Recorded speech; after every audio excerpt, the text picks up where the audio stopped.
Pouco depois do seu aclamado romance de estreia, Gente Pobre, em 1846, Dostoiévski publicava O Duplo. Embora incompreendido pela crítica da época, devido à novidade do tema e ao experimentalismo formal propostos, o autor sempre teve plena convicção sobre sua importância, a ponto de, 20 anos mais tarde, reescrever a obra e depois afirmar: nunca dei uma contribuição mais séria para a literatura do que essa. De fato, o drama do pequeno funcionário que, oprimido pelo contraste entre a imagem que faz de si mesmo e a realidade, passa a enxergar e conviver com seu próprio duplo, que o persegue e ameaça levar à loucura, era já o primeiro esboço do principal personagem tipo dostoievskiano, o homem do subsolo, o indivíduo cindido internamente que se desdobraria no Raskolnikov, de Crime e Castigo, no Mitilin, de Idiota, e em Ivan Karamazov, e em vários outros. Influenciado por E.T.A. Hoffmann, e, sem dúvida, a obra de Dostoiévski mais próxima ao universo de Gogol, essa história, capaz de suscitar igualmente o riso e a dor, ganha aqui sua primeira tradução direta do russo, que buscava preservar todas as nuances do texto e vem acompanhado de uma seleção das magníficas ilustrações do artista expressionista austríaco Alfred Gublin. Bem, esse aqui então é a sinopse desse livro aqui, O Duplo, de Fyodor Dostoiévski, né, da editora 34, tradução de Paulo Bezerra. E eu queria falar um pouco hoje sobre esse livro. Espero que todos vocês estejam bem, apesar aí desses dias difíceis em que estamos passando.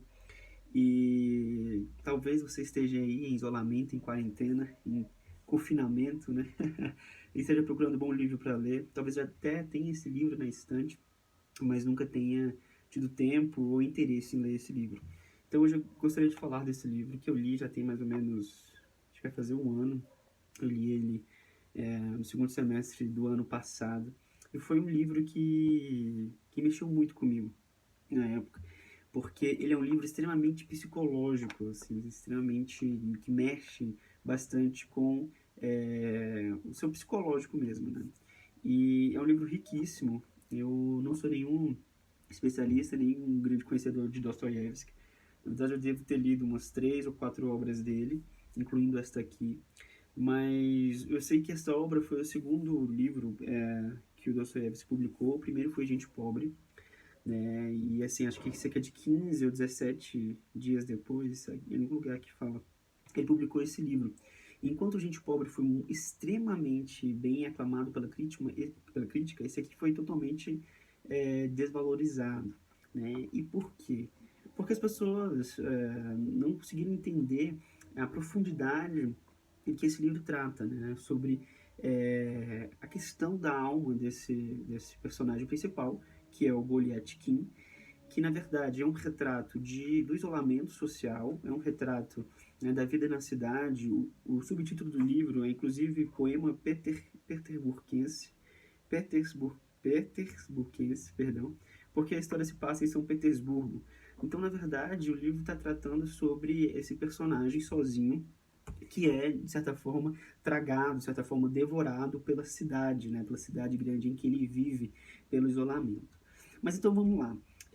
Qual é a grande pegada desse livro? E aqui eu vou falar um pouco das minhas reflexões e da minha leitura com esse livro.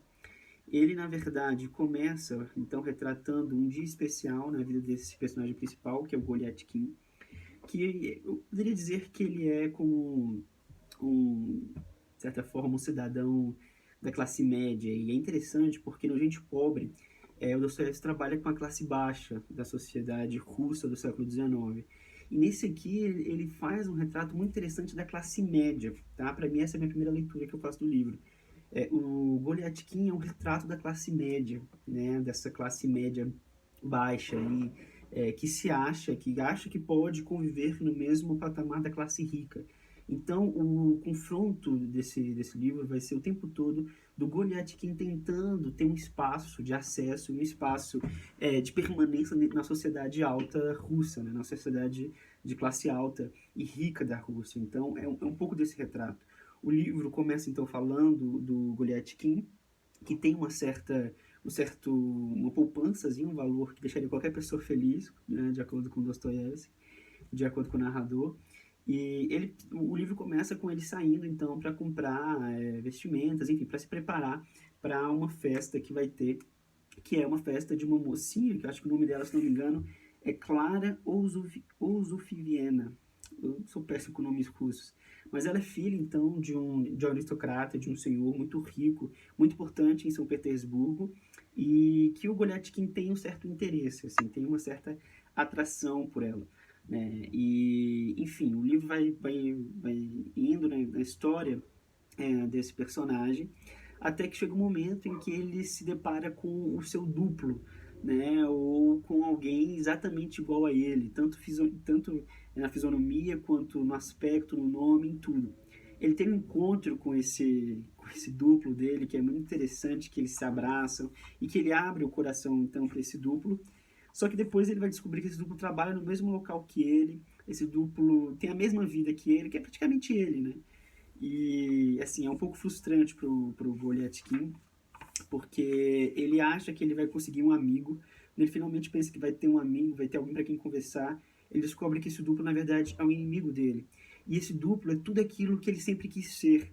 Né? Então, por exemplo, na sessão que ele trabalha, esse livro também é um retrato sobre o servidor público, né? Nesse período do Império Russo do século XIX. Né? Se não me engano, o Golyatkin é conselheiro titular, que seria um cargo de nível médio, assim, baixo.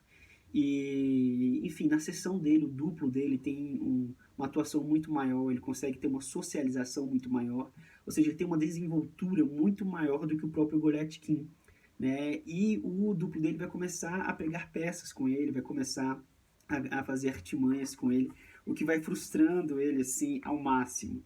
Mas tem algumas partes interessantes que eu anotei aqui que eu gostaria de ler, a gente entrar em algumas coisas aqui. Assim, na primeira parte, primeiro capítulo, se não me engano, na página 21, tem uma parte que eu sublinhei aqui que fala o seguinte: Por fim, sentou-se de uma vez e não mais se levantou, limitando-se, por via das dúvidas, a munir-se daquele olhar desafiador que tinha a força descomunal de arrasar mentalmente e reduzir a cinzas todos os inimigos do Sr. Golyatkin. Além disso, esse olhar exprimia plenamente a independência do Sr. Golyatkin, plenamente a independência. Isto é, deixava claro que o Sr. Golyatkin não ia nada mal, que era senhor de si, como todo mundo, e quando não mais o fosse, estava à margem de falatórios. Então, na verdade, o livro mostra um personagem que está o tempo todo tentando ser senhor de si mesmo, né? Ter uma autonomia, ter uma individualidade, né? Então, ele está constantemente buscando aqui, ó, como fala, uma independência, isso é, deixava claro que o Sr. Golyatkin não ia nada mal, que era senhor de si, como todo mundo, e quando não mais o fosse, estava pelo menos à margem de falatórios. Então é um claro retrato daquela classe média, né, que está o tempo todo tentando construir uma imagem boa de si mesmo, né, uma imagem de trabalhadora, meritocrática, que consegue vencer, que consegue conquistar as coisas. Não sei o que, eu tenho esse carro porque eu conquistei, eu tenho essa casa porque eu conquistei. Então é uma tentativa de construção, né, de eu sou senhor de mim mesmo, eu sou senhor do meu destino. Né? Não se percebe, não se tem uma consciência de classe, de perceber que na verdade ela faz parte da engrenagem do sistema como todas as outras pessoas. Então o Golyatkin é esse cara. Não sei se você conhece algum amigo que o pai ganha 10 mil, 15 mil, e ele acha que por causa disso ele está na classe rica, que porque ele tem, sei lá, um carro 0 km, ele acha que ele está no mesmo nível do cara que tem um jatinho e vai passar as férias em Budapeste. Então, essa esquizofrenia social, essa esquizofrenia, eu poderia dizer até materialista, que muitas pessoas passam, principalmente da classe média, de achar que ela está muito longe, que ela está mais perto da classe rica, né, da grande aristocracia, do que da classe baixa. Né? Então, ela tem um olhar de desprezo para a classe baixa, para a classe trabalhadora, um olhar de desdém, né, enquanto tem um olhar de admiração para a classe alta e ela acha que ela está no nível da classe alta. Inclusive, o Golyatkin tem um criado, que acho que é o Petruchka, uma coisa assim, e é interessante mostrar que, na verdade, eles estão muito próximos um do outro, né? É claro que o criado está uma classe mais abaixo, mas é interessante que o livro mostra como o Golyatkin tem um olhar de desprezo para com o criado dele, né? Tem um olhar assim de desdém. Então o livro está trabalhando sobre isso, sobre alguém que tenta o tempo todo se afirmar, o tempo todo ter um espaço naquela sociedade, ter um espaço naquele grupo social em que ele se encontra, né? É interessante as partes que passa na repartição pública dele, como ele olha os demais. Então o livro ele trata também sobre uma construção do eu, uma construção da personalidade, que a gente vai falar um pouquinho sobre isso. É, Talvez para quem me conheça saiba que eu sou um grande fã do René Girard. Para você que não conhece, vale a pena dar uma procurada aí no Google. O René Girard, ele foi um escritor, filósofo, enfim, antropólogo, cara, mil coisas. Ele foi, inclusive, tem um trabalho dele para teologia também, mas ele foi um grande pensador francês que desenvolveu a teoria mimética.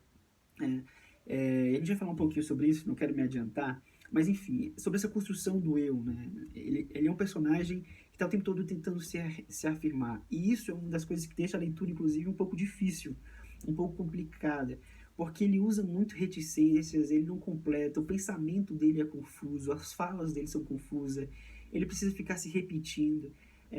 Percebe-se que, assim, ele não é alguém que consegue se expressar bem. Ele não é alguém que tem uma desenvoltura, sabe? Coisa que o duplo dele vai ter, e o que faz eles inclusive, terem a perturbação. Porque, assim, o livro se passa em um curto espaço de tempo, não sei quanto tempo agora, mas acho que uma semana, talvez menos. E é esse processo de enlouquecimento do Goliathkin.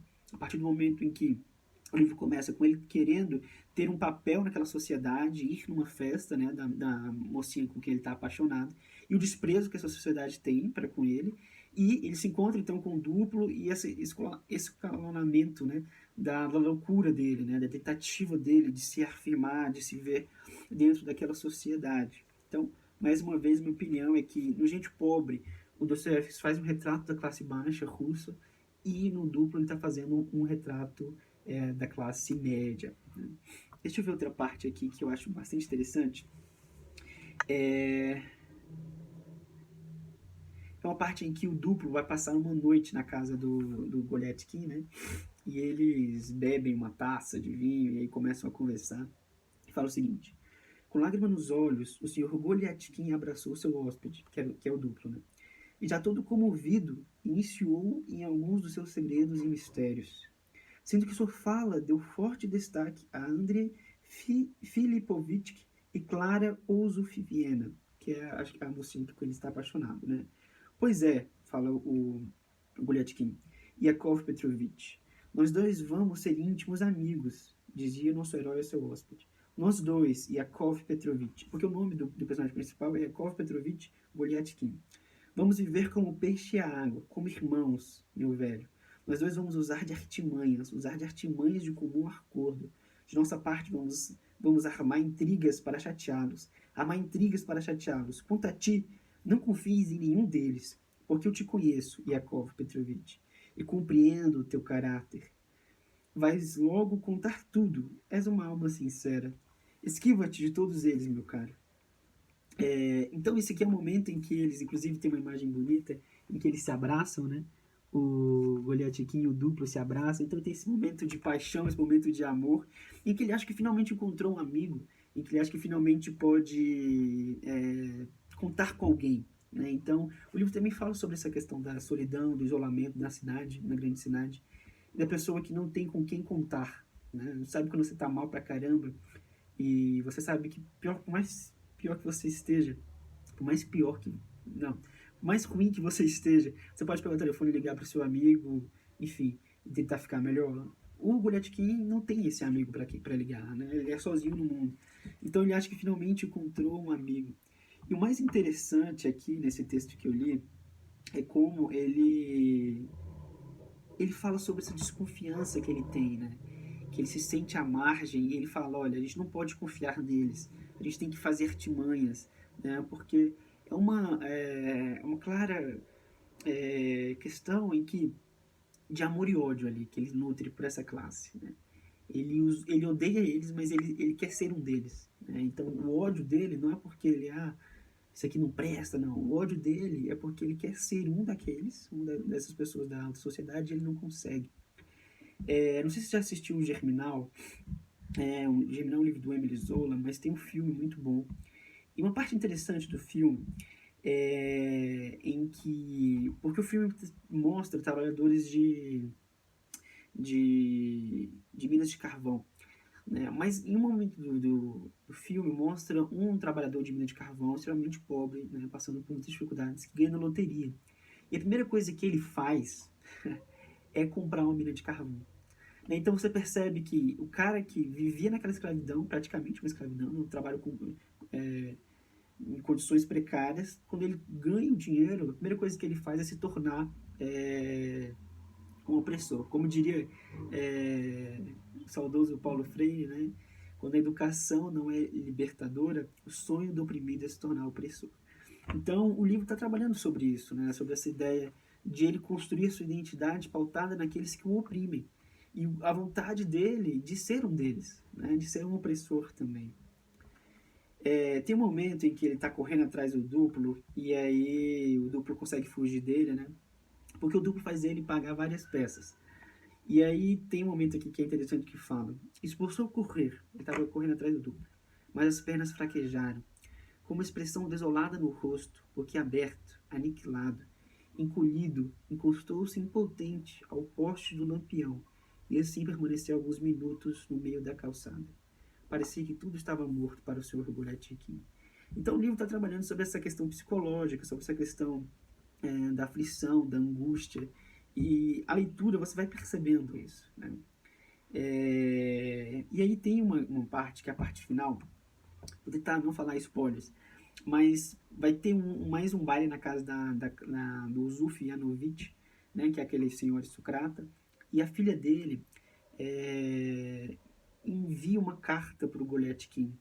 Como tem tempo que eu li, eu não lembro se essa carta realmente existe ou se é fruto da imaginação dele, que mostra como ele está ficando louco realmente. Mas essa carta é meio que a moça, né, a Clara Osofiviena, se declarando para o Goletkin, dizendo que ama ele, que quer fugir com ele. Vou ler a passagem. Diz o seguinte: vou me casar à força, e o maior intrigante dessa história é meu pai e benfeitor, o conselheiro de Estado Ouzuf Yanovich. Não é certa porque deseja garantir o meu lugar e minhas relações na sociedade de estilo elevado. Mas estou decidida e protestando por todos os meios que a natureza me deu. Espera-me com tua carruagem hoje, às 9 horas em ponto, ao pé das janelas da casa de Ouzuf Yanovich. Então o último ato vai acontecer nisso. Essa carta, imaginária ou não, assim, conforme você vai lendo, você percebe que essa carta é fruto da imaginação do Goletkin. Mas então ele planeja essa fuga com a mulher que ele ama, né? E ele vai para esse baile, ele fica lá esperando ela sair para eles fugirem. E tem uma passagem que é quando ele está se despedindo como é o nome? Petrutica, que é o criado dele, que ele fala o seguinte: está na página 198, para quem tem essa edição. A desgraça, meu amigo, se esconde até nos palácios banhados a ouro, e ninguém foge a ela. Né? Então, ele está falando a respeito, tentando mostrar para o Petrutica como, na verdade, a riqueza não é nada, né? E como a desgraça se esconde em todos os lugares. Isso aqui é interessante, essa passagem me chamou a atenção, porque isso mostra que, no fundo, o Goletkin sabe a verdade. No fundo, o Goletkin sabe que o que ele está buscando, né, essa vontade de ter uma ascensão e se mostrar essa classe social, é uma mentira, né? Porque a desgraça, ele não vai conseguir fugir dessa desgraça, porque a desgraça em si está dentro dele, né? Mas enfim, antes de ler a última passagem, que é uma passagem bem interessante, gostaria de falar então dessa questão da teoria mimética do René Girard. O que o René Girard trabalha? O René Girard desenvolveu uma teoria que é o seguinte, que ele disse que nós somos seres miméticos, ou seja, tudo que nós fazemos, inclusive somos e desejamos, ele vem fruto da mimesis, ou seja, fruto da imitação. O que o René Girard conseguiu desenvolver é que os desejos, aquilo que nós desejamos, eles também não são nossos, eles também não são individuais, autônomos, mas eles são frutos de uma mimesis, ou seja, eles é fruto de uma imitação. É interessante que o carro do ano, se o nosso vizinho comprar um carro, a gente já fica querendo comprar aquele carro também. As roupas que nós vestimos, e toda essa questão social que se constrói, porque eu não quero falar muito para não entrar muito nessa questão, é pautada na mimesis, ou seja, na imitação. A construção da identidade é pautada naquilo que nós imitamos. Então, o René Girard trabalha numa questão que é simples, deixa eu desenvolver aqui, que é a triangulação do desejo. Então, existe aqui você, existe, então, o modelo e o desejo, o objeto do desejo. Né? Você passa, então, a desejar esse objeto do desejo porque você passa a imitar o seu modelo.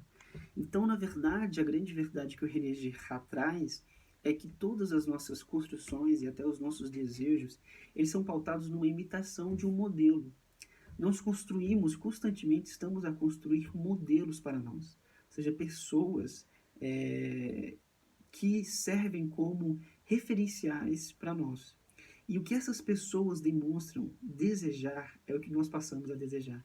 Por isso que as propagandas publicitárias, elas nunca, ou quase nunca, mostram o objeto em si que estão vendendo, mas elas mostram alguém as desejando, ou alguém as utilizando, né? Então, a propaganda de escova de dente não é o produto e as qualidades do produto, mas é alguém passando aquele produto e sorrindo e desejando aquele produto. A propaganda da maisena não mostra a maisena e como a maisena é feita, mas mostra uma família feliz e tal. Por quê? Porque o que nós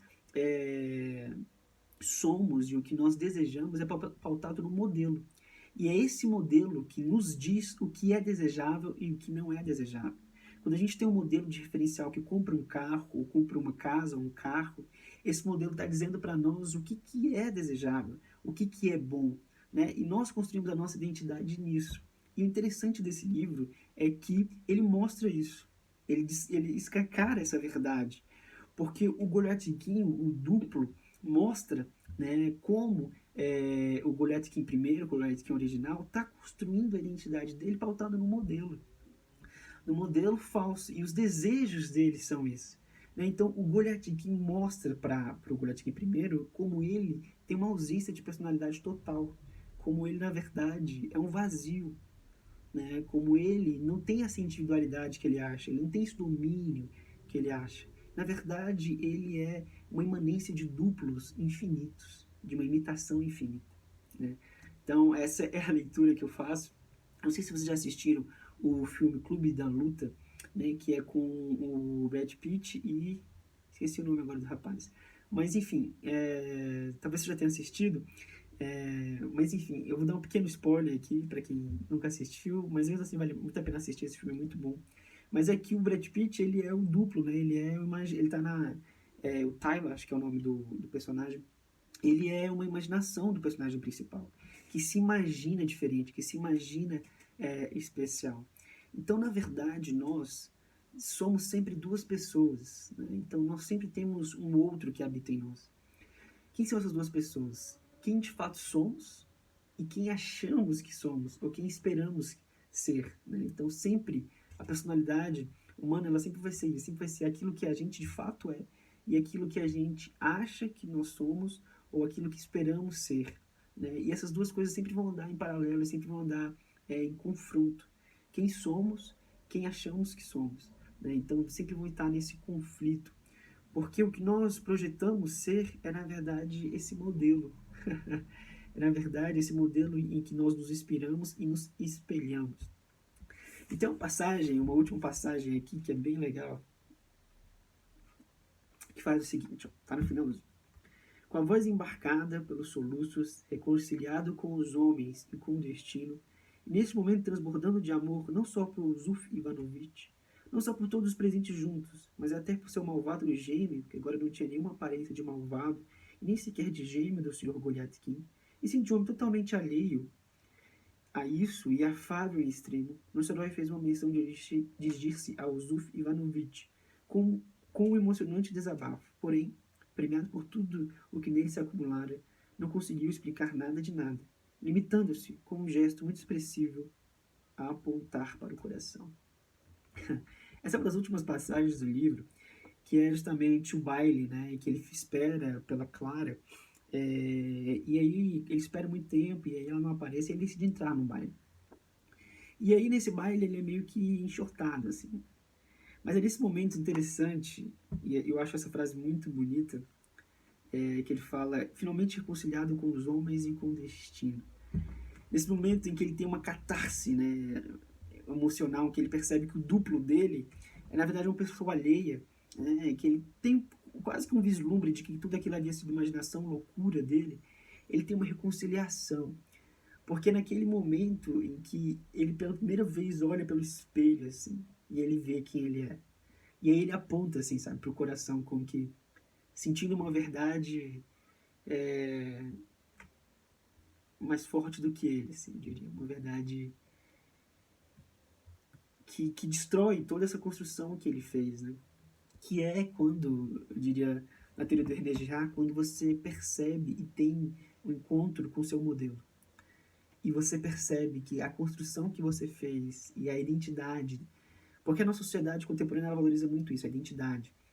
Você é único, você é uma pessoa única e toda essa questão.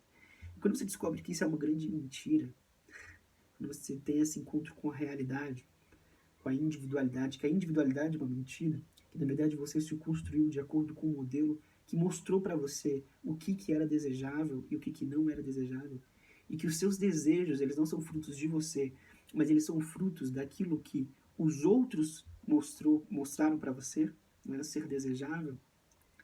Quando você tem esse encontro com a verdade, é meio que desesperador. Tem uma passagem aqui que eu acho que ele mostra isso, mas acho que eu não vou conseguir achar.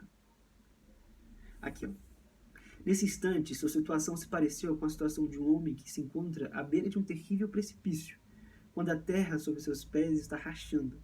Já balançou, já se moveu, sacode-se pela última vez, cai, arrasta-o para o solverdouro e, ao mesmo tempo, o infeliz não tem força nem firmeza de espírito para saltar para trás, desviar seu olhar do abismo aberto.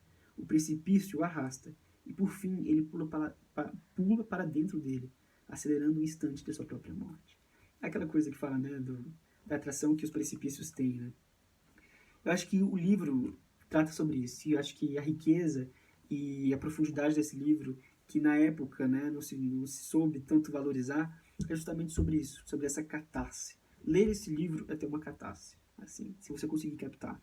Ele é um pouco difícil, a leitura é um pouco complicada pela questão do próprio Goliathkin, não ser uma pessoa que se expressa bem. Mas o livro é riquíssimo. Então, para mim, o livro está falando sobre isso, sobre o outro que habita em nós. E quando a gente consegue perceber, e é difícil isso, mas quando a gente começa a descobrir que esse outro, né, que esse duplo que a gente está constantemente a construir, pautado no nosso modelo, não somos nós. E aí a máscara cai. Tá bom, gente? É isso. Se você veio até aqui, muito obrigado por assistir esse vídeo. Um abraço apertado. Vale a pena dar uma lida. Tá no duplo do Fyodor Dostoiévski. E é isso. Permaneçam bem, apesar das lutas, nesses dias difíceis. Se cuidem. Cuidem daqueles que estão à sua volta. E até mais. Tá bom? Tchau, tchau.